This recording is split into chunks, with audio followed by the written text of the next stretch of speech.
ಮತ್ತೆ ಆ ಪತ್ರದಲ್ಲಿ ಸುಪ್ರೀಂ ಕೋರ್ಟ್, ರಾಷ್ಟ್ರಪತಿ ಮತ್ತೆ ಪೊಲೀಸ್ ಅವ್ರ ಬಗ್ಗೆ ಎಲ್ಲ ಬರ್ದಿಟ್ಟಿದ್ದಾರೆ.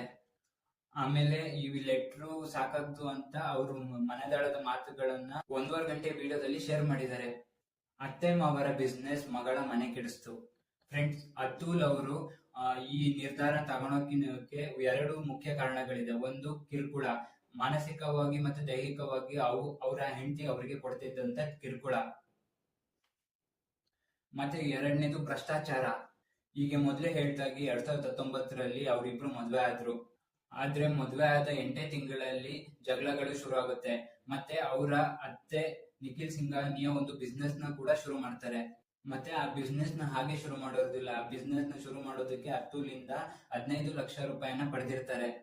ಆದ್ರೆ ಅಮ್ಮ ಮಗಳು ಆ ಹಣನ ಬಿಸ್ನೆಸ್ ನ ಶುರು ಮಾಡೋಕೆ ಯೂಸ್ ಮಾಡ್ದಲೆ 1 ಕೋಟಿ ಮನೆನ ಪರ್ಚೇಸ್ ಮಾಡ್ತಾರೆ. ಅತುಲಿಗೆ ಈ ವಿಷಯವನ್ನು ತಿಳಿಸಿ